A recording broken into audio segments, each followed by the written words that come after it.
Bien-aimés dans le Christ, aujourd'hui nous célébrons le baptême de notre Seigneur. Dimanche dernier, nous avons célébré l'Épiphanie, c'est-à-dire Dieu qui se manifeste à toutes les nations, à tout homme, pour leur témoigner de la sollicitude de Dieu. Aujourd'hui, Jésus, ayant revêtu la nature humaine, accepte de se faire pécher, accepte d'être, comme dit Jean-Baptiste, l'agneau qui porte l'iniquité du monde. Lui qui est Dieu, vrai homme, en toutes choses excepté le péché, accepte de se mettre dans la file des pécheurs qui vont vers Jean pour être baptisés. Cela peut paraître paradoxal,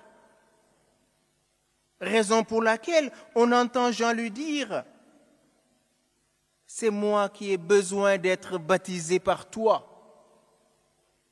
Jean annonce un baptême de repentance et tous vont vers lui. Et au milieu des pécheurs, Jean discerne une présence de celui dont il dit « Je ne suis pas digne de délier la croix de ses sandales. Laisse faire pour le moment, car il convient que nous accomplissions ainsi toute justice. » La justice, c'est rendre à l'autre ce qui lui est dû. Or, lui, le Verbe fait chair, veut que cette chair puisse connaître la glorification. Cette chair que nous a léguée Adam a été marquée par cette fêlure qui nous incline au mal. Jésus, l'auteur du baptême, accepte de recevoir le baptême. Voilà, entre lui et Jean se passe ce dialogue merveilleux. Celui dont il n'est pas digne de défaire la croix des sandales, le voilà qui demande d'être baptisé. Lui, sans péché, demande aux pécheurs de le baptiser. Il n'y a pas plus grand abaissement que cela.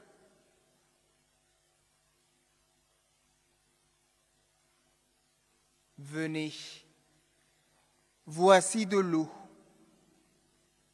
Venez acheter sans payer. Cette parole est contraire à nos publicités. Si ce soir au journal de 20 heures, vous entendez une grosse boîte vous dire demain lundi, les produits sont gratuits, venez. J'espère qu'il y aura beaucoup d'embouteillages dans cette zone. Déjà, beaucoup n'y croiront pas.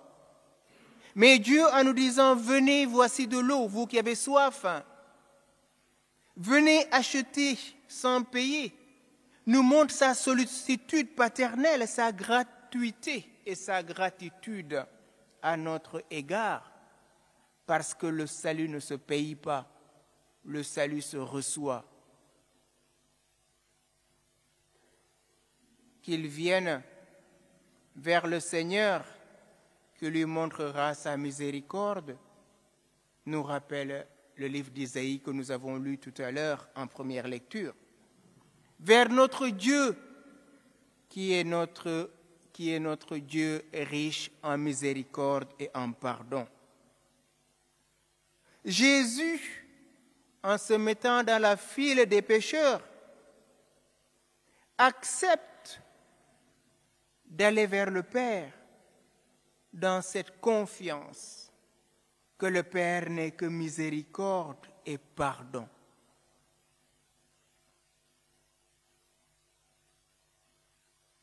une fois que Jean accepte que toute justice soit faite, Jésus descend au plus profond des eaux. Comme ses ancêtres, les Hébreux, étaient sauvés des eaux de la mer Rouge qu'ils traversèrent à pied sec, ainsi Jésus descend au plus profond des eaux pour libérer l'homme des eaux de la mort. Désormais, comme au déluge, les eaux ne vont plus engendrer la mort, mais les eaux seront des eaux en source jaillissantes pour la vie éternelle. Et dès que Jésus fut baptisé, il remonta de l'eau, prélude de sa résurrection. Jésus va connaître l'abaissement du tombeau, l'obscurité du tombeau, pour resplendir le matin de Pâques. Et dès qu'il remonte de l'eau, voici que les cieux s'ouvrirent en réponse de la prière du prophète Isaïe au chapitre 63, verset 19. Et si tu déchirais les cieux et descendais, et voilà que les cieux se déchirent, et l'Esprit de Dieu descend sur lui comme une colombe, parce que c'est lui qui baptise par l'Esprit Saint et le feu. C'est le signe que Jean avait reçu de la part du Père. Celui sur qui tu verras descendre l'Esprit Saint, c'est lui qui baptise par l'Esprit et le feu. Cette colombe qui descend sur Jésus, la voix du Père qui se fait entendre, témoigne que Jésus est l'envoyé du Père, l'unique engendré du Père. Celui-ci est mon Fils bien-aimé, en qui je trouve ma joie. Le Père, en désignant Jésus son Fils, comme nous l'avons entendu dans la prière d'introduction, qu'il nous accorde nous aussi d'être fils avec le Fils. Oui, depuis notre baptême, nous sommes incorporés au Christ. Depuis notre baptême, nous sommes citoyens du ciel. Et comme nous le rappelle Paul dans la lettre aux Colossiens, si nous sommes morts avec le Christ et ressuscités avec le Christ, recherchons les réalités d'en haut, là où se trouve le Christ, assis à la droite du Père. Qu'avons-nous fait de notre baptême? Ce grand cri de Jean-Paul II résonne encore dans nos cœurs. France, fille aînée de l'Église, qu'as-tu fait de ton baptême? Aujourd'hui, ce n'est plus la France. C'est toi, Joséphine, c'est toi, Jacqueline, c'est toi, Jean. Qu'as-tu fait de ton baptême?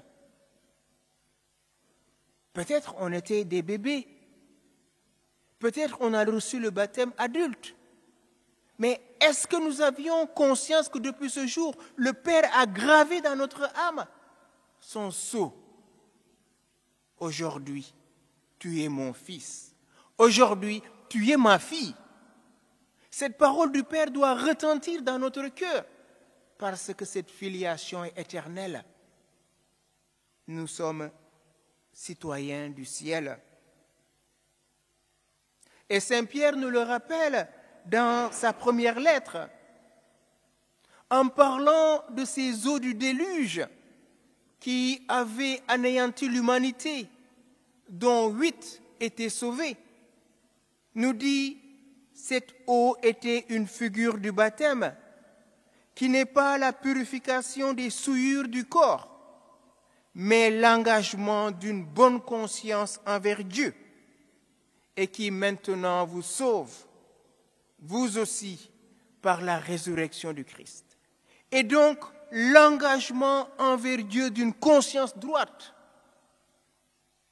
dès que nous sommes baptisés, nous sommes une créature nouvelle. Est-ce que nous vivons cette filiation, cette nouvelle naissance dont nous parle Pierre? Est-ce que notre conscience est en vue du bien, en vue de témoigner de la miséricorde de Dieu, comme nous l'avons entendu dans cette première lecture? Oui, l'eau et le sang rendent témoignage. L'eau et le sang rendent témoignage, et l'Esprit atteste ce témoignage. Sommes-nous prêts à aller jusqu'à verser notre sang pour témoigner de notre appartenance au Christ? En ces temps qui sont les nôtres, il est très difficile de parler du baptême. Combien de fois les gens vous disent « Ben non, ce n'est pas la peine de baptiser les enfants. Vous leur imposez une religion. » Comme si l'enfant étant bébé peut choisir. Ceux qui disent ces théories sont dans une contradiction et dans des arguments qui ne tiennent pas bien. La preuve, les parents donnent un nom à l'enfant. L'enfant ne choisit pas le lait que vous mettez dans son biberon parce que vous avez jugé que c'est utile et nécessaire.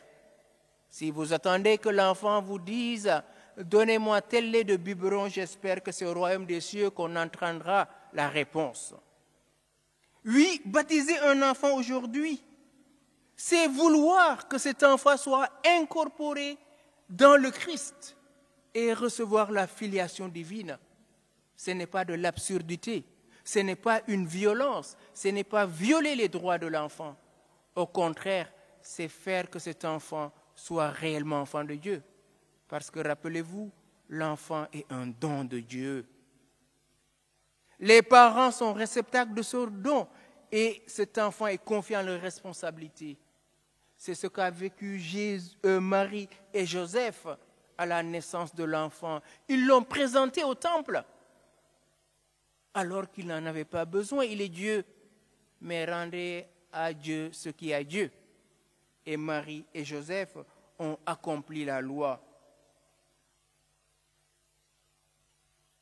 Soyez entièrement purifiés. Et purifiez-vous encore, nous rappelait saint Grégoire de Nazianze dans son sermon 39. Par notre baptême, nous sommes porteurs de lumière. Par notre baptême, nous sommes une créature nouvelle. Raison pour laquelle on revêt l'enfant ou le baptisé d'un vêtement blanc, pour symboliser que ces eaux qui ont englouti le vieil homme en lui, maintenant on peut le revêtir de l'habit nouveau, l'habit de la résurrection. Et un cierge est confié aux parents, parrains et marraines, pour accompagner cet enfant à marcher dans la lumière.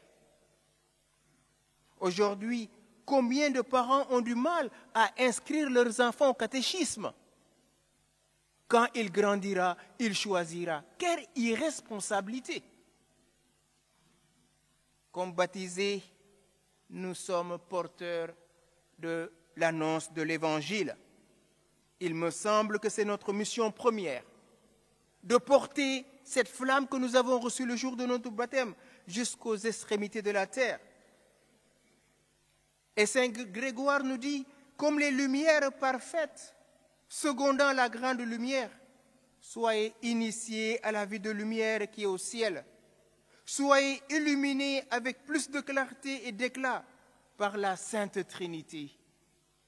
Donc, chers frères et sœurs, ne mettons pas cette lumière sous le boisseau. Être chrétien aujourd'hui n'est pas facile et ça n'a jamais été facile. Mais c'est du plein du cœur que la bouche parle. Avec le psalmiste, nous pouvons chanter et jubiler. Car voici le Dieu qui me sauve. J'ai confiance, je n'ai plus crainte. Que 1000 tombent à mon côté, 10 000 à ma droite, je ne serai point atteint. Car ma vie est bâtie sur le roc qui est Jésus-Christ, lui qui est descendu au plus profond des eaux pour me libérer des eaux de la mort. Oui, j'ai confiance, ma force et mon chant, c'est le Seigneur. Il est pour moi le salut. Frères et sœurs, accueillons ce salut. et demandons à Jésus la grâce de vivre notre grâce baptismale, d'être des témoins véridiques de notre baptême, de témoigner que Christ est mort et ressuscité. Et tout homme a besoin aujourd'hui d'entendre ce message, que notre Dieu est un Dieu de miséricorde, lent à la colère et riche en bonté.